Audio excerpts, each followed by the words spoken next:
Let's talk a bit about Manchester United. It was their debut today in the Women's Champions League. What were your thoughts? How do you think they've done? Great start. Look, they're the only English team to start off with a win in this phase, and I think they'll be really proud of that. I think, look, 1-0, a really tight result, but what I love about Manchester United is Mark Skinner is so good at working with this group of players who are still relatively young. Maya Le Tissier, club captain, she's only 23. Yeah. Jess Park, 23. Ella Toone, Lioness, 26 years old. So this is a really young squad that were able to grind out a 1-0. And I think it helped that they were at home, if I'm perfectly honest. I think that was a great intro to this league phase. To play in front of fans, I think was a huge boost for them. But no, I think it was a great start for them. They dominated possession, dominated shots, had more of the ball, completely created more chances than the other teams. So yeah, I think points well earned for Manchester United. They definitely dominated. Look at the stats: 16 shots compared to 3, 68% possession compared to 32%. A great start for their campaign. It is a great start because they got the 3 points, right? They're like Jen, you said, they're the only English side to get 3 points out of match day 1, unfortunately. But in looking at those stats, I do think that they kind of left some things on the table, in my opinion. Yes, they got the 3 points, but could they have gotten a couple more goals? I know I keep harping on it. I'm a defender. I don't like the goals, you know, like unless it's my team. But I really think that they might look back and say, oh, could we? This is Vålerenga. We could have gotten a couple more, but. Give them, you know, their flowers. It was their first Champions League game, so I won't go too hard. No, I love it. I think a lot of players on this team, they're better than some of their parts. You know, I think Melvin Millard was incredible. Ella Toone, Jess Park, you named. I think even defensively it was Janssen coming in, a very decorated Champions League player, a lot of experience in the back. But I just love it. I listened to a press conference with Le Tissier and Mark Skinner, and they were saying, we're just going to enjoy the moment. We love the way that we're playing. We're having fun. This is a very young team. We're going to put a lot of pressure on these players, but we're ready for this. We're built for this. And they really proved it today. Coming and having a Steven win against Vålerenga is massive. I just love how defensively strong they are, if I'm honest. You talked about scoring more goals, and I totally agree, but 3 clean sheets already in the WSL for Manchester United, and I think that's a really strong start when you're coming into European football. So to get another one in your first appearance in Champions League football, what a night. Yeah, and we spoke a bit about Phallon Tullis-Joyce, the Manchester United goalkeeper. Clean sheet in her debut. She had a great night.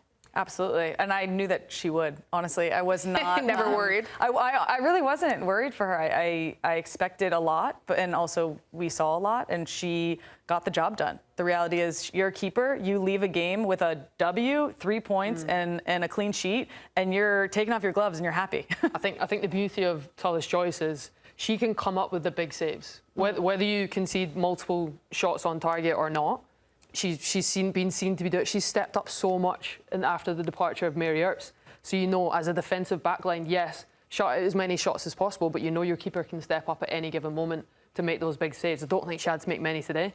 But 17 clean sheets, that is an unbelievable incredible. Stat. Yeah. And like you said, she had to fill in the boots of Mary Earps, which is no easy job, and she seemed to do that quite easily. Especially being a foreigner, going to that team and Mary Earps has left a massive legacy in the WSL with the Lionesses, and for her to step in very seamlessly, show up in massive moments.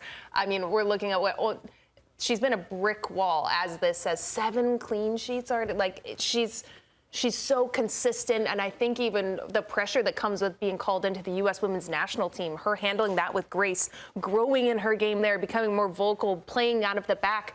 She's just been so successful, and I think it's a joy to watch her enjoy the moment with it, even though it's been a lot of pressure and transition. She's handled it with so much grace. Yeah, I think it's another great example of someone who's bided their time working under a top goalkeeper. Because that position's hard. So hard. There's one position on the pitch to get that shirt, stating the obvious, but she's worked under Mary Earps.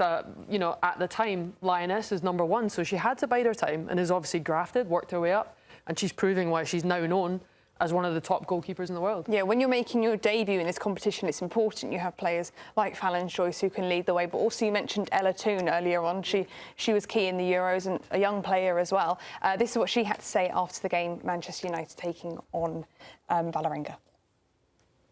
And you've had a fantastic summer. You know, you won the Euros again. There's so much you've learnt and you've made such great strides. What is your biggest lesson that you're going to bring to the Champions League with your know-how this year? Good question.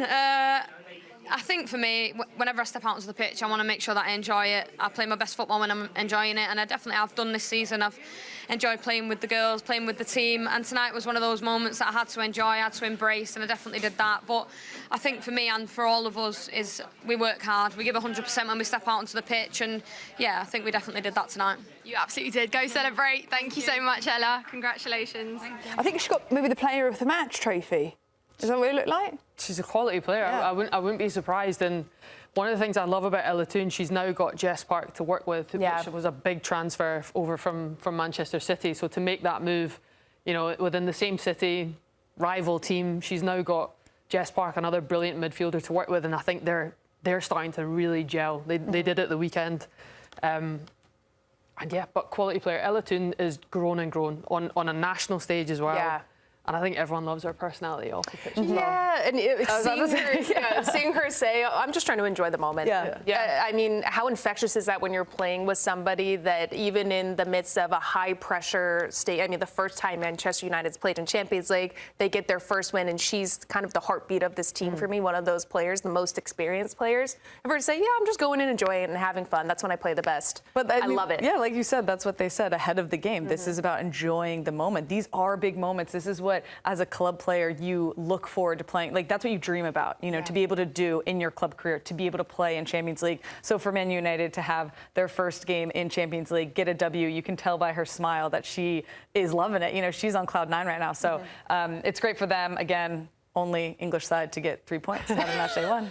In the pre-match, we were kind of questioning Chelsea's lineup. When Jen mentioned it, Kelley, you were kind of shaking your head saying, yeah, maybe they did underestimate Twente within the lineup they put out. Well, yeah, it's something that we talked about when we saw the lineup. We said, you know, the joke was, Jen said, #depth. Chelsea has so much depth, and they're putting out what I wouldn't say is their strongest 11.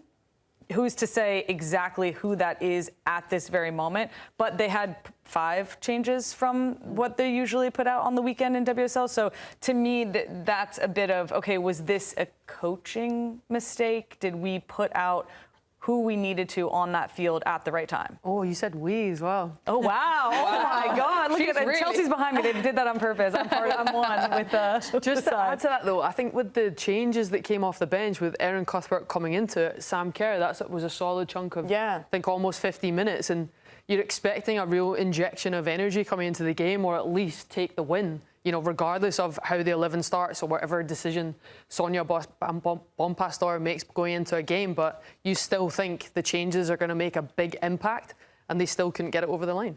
You mentioned Sonia Bompastor, Chelsea's manager. Here's what she had to say after this game. Not the result I'm guessing you were hoping for in this opening Champions League game. Yeah, of course. Not the result we were expecting. A bad result for us. We wanted to start strong the campaign. We couldn't tonight. I think if we analyze the game, we created a lot of situations, a lot of opportunities. We couldn't score more than one. So yeah, that's what happened when you don't kill the opposition hope. You just keep them in the game, and they were strong enough to score one. And after, it was a more difficult game for us.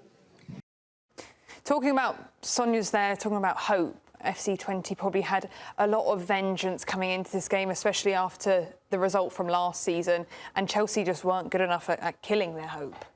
Yeah, no, 100%. I think, look, she said it herself. That was a bad result for Chelsea, and I think that goes to show the standard that they've set, not just in the WSL, but consistently getting to semi-finals or finals in the Champions League. So drawing and dropping points already to, you know, politely saying a lesser ranked team than Chelsea, they know it's a really frustrating result.